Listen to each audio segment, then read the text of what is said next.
A few moments later. So yan guys, so ito yung aking battery na drain.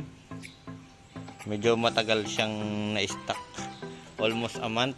So itatry ko yung bago kong in-order sa online. So check natin yung kuryente sa loob.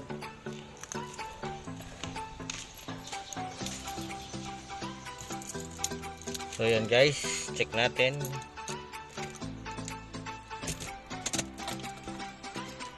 Yan, naka-on na siya guys, oh.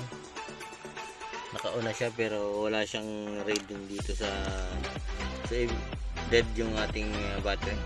Lobat na lobat yung ating battery. Patayin ko muna guys. Yan.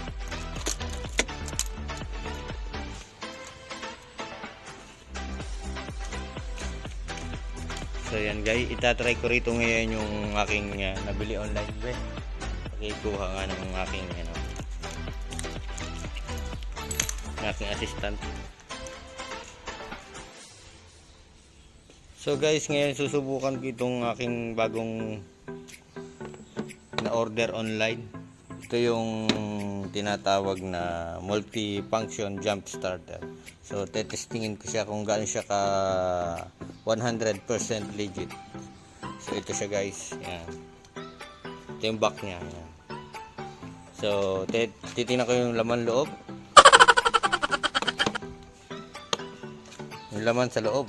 So yan, ito yun. Meron siyang power clip, yung mga charger niya, saka yung pan-charge natin sa sasakyan. Tapos itong main unit, ito yung main unit niya guys.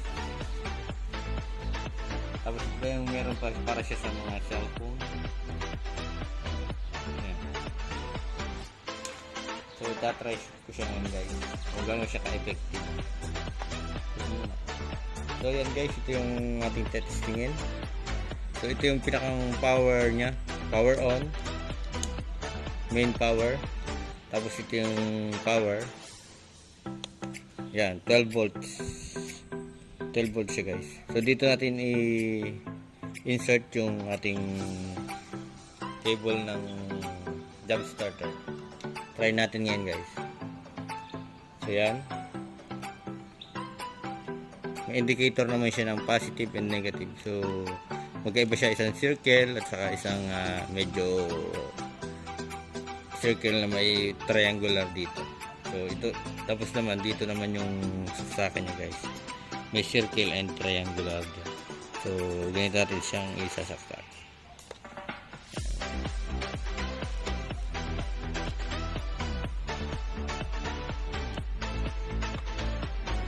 So yan guys, naka-open na siya.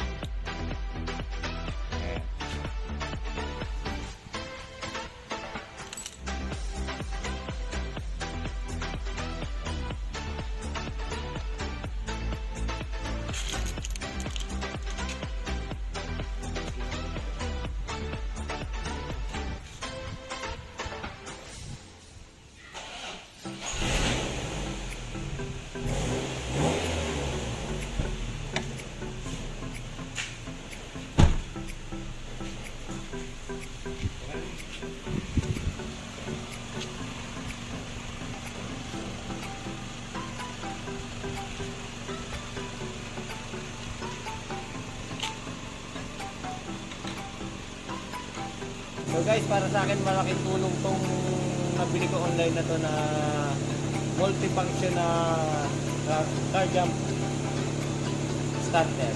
Maraming pati siyang feature, meron pa siyang saksakan ng mga USB cellphone, computer, laptop, etc. Na pwede ka rito mag-start. Ang importante rito guys yung start niya. Pinapastart ko siya guys sa pamamagitan nito. Dead na yung battery ko, so malaking tulong ko para sa may mga may-ari ng sakyan. So yun lang, maraming salamat.